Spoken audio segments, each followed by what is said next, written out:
profane, irritating, and vexatious does not violate the First Amendment.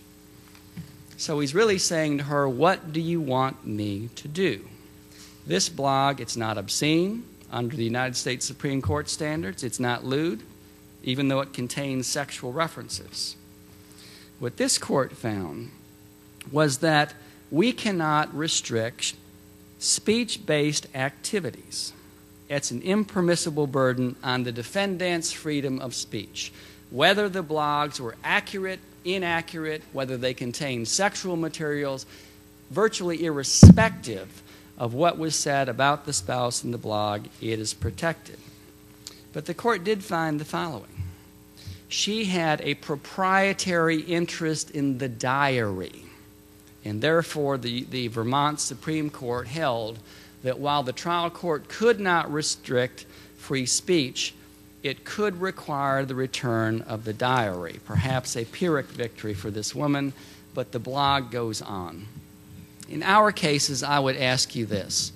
How much protection is given by the broad admonitions of standing orders or of the language we use in these divorce settlement agreements, thou shalt not harass, annoy, molest, etc.? How much protection does that really provide these people? Should we have a confidentiality clause regarding our marriage, regarding our divorce, perhaps regarding our children?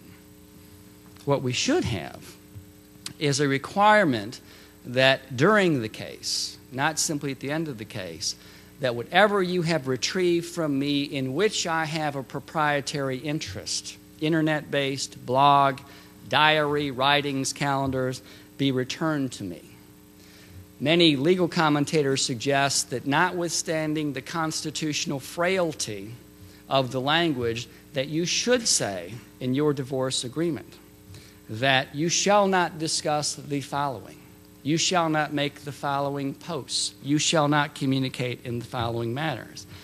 While it may have an in terrorem effect, I would suggest to you that that type of language would not pass either constitutional muster or would not form the basis of a contempt, because the contempt has to be from a valid and legal order of court. So I think what we're left with, based upon those cases, return the information and the items you've taken from me. The question becomes very vexing, and how far have we come in the area of privacy analysis? It's interesting to me, I looked at the restatement of torts, and they have this most peculiar line that is drawn regarding what is public and what is private. Because in these cases, you're constantly going to be faced with, has someone harassed, annoyed, or violated a precept of law in these cases? Here's what the Restatement of Torts says. When the publicity or the public remarks cease to be the giving of information to which the public is entitled and becomes a morbid and sensational prying into private lives for its own sake, with which a reasonable member of the public with decent standards would say he or she had no concern. How odd. This was written in 1977. This shows you how far we have come or not come regarding privacy as really a new cause of action in domestic relations actions. Let me suggest the following to you. There's a interesting standard, I think, that we should all look at and consider when we're concerned about the blogging and the texting and the emailing and whether there's been a violation of a right of privacy.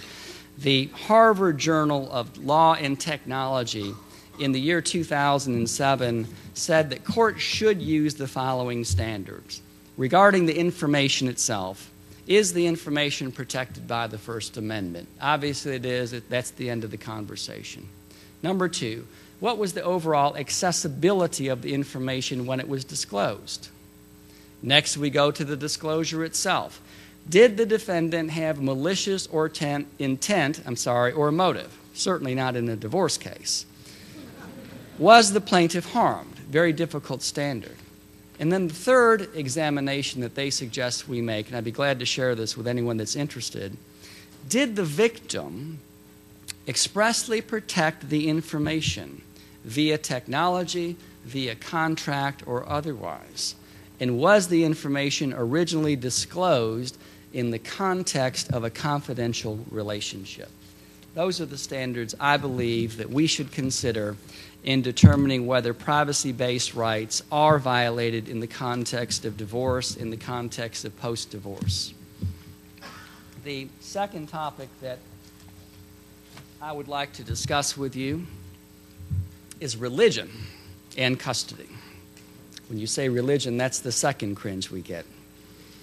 According to recent studies, however, child custody disputes in which religion is a paramount issue are increasing dramatically in this country, as epitomized in the thorny issues of the Yearning for Zion Ranch case in Texas.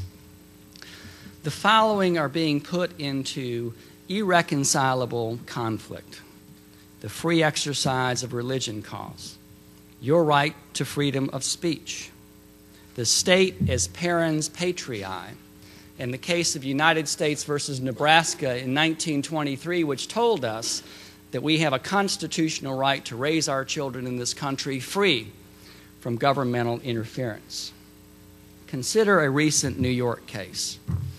In a recent New York case, there was a couple who had 2 children.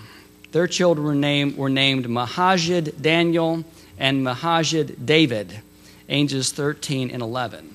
Mahajid means soldier fighting for Islam. During their marriage, according to court documents, this couple followed a, quote, quasi-Muslim philosophy, end quote. Somewhat derisive, but that's the quote from the court. They also, quote, amassed a large quantity of weapons, end quote. And Daniel was imprisoned for illegal weapons possession and for making threats. The ex-wife testified that the husband abused her and that she went along with his actions only because she was afraid of him. They divorced in 1977 when he was in prison, but he's now on parole. He's now out, and what does he want? He wants to see his children. She objects, based upon his violent conviction of a felony, based upon his domestic violence, and third, based upon his extremist views regarding religion, including jihad. In December of 2007, a New York appellate court held that Daniel should be allowed supervised visitation only of his children. But the court also noted, in the best interests of the children, that Daniel be ordered to not discuss, quote, any issues pertaining to his religion, period, end quote. Do not discuss any issues related to your religion with your children, Daniel. The very difficult analysis here is between the distinction between free speech and religiously motivated conduct. The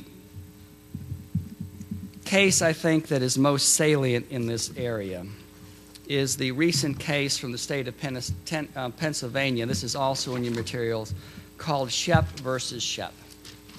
In Shep, this is a case pre the YVS raid in Texas, in which the mother and the father were married in 1992 and converted to the Mormon faith during their marriage. Okay, so they get married in 92, they convert to the Mormon faith. They have 1 child. Shortly after the divorce, the father is excommunicated by the Mormon church. Why? Because he is a believer in polygamy. And as you know, the Mormon church has not embraced polygamy since the 1890s.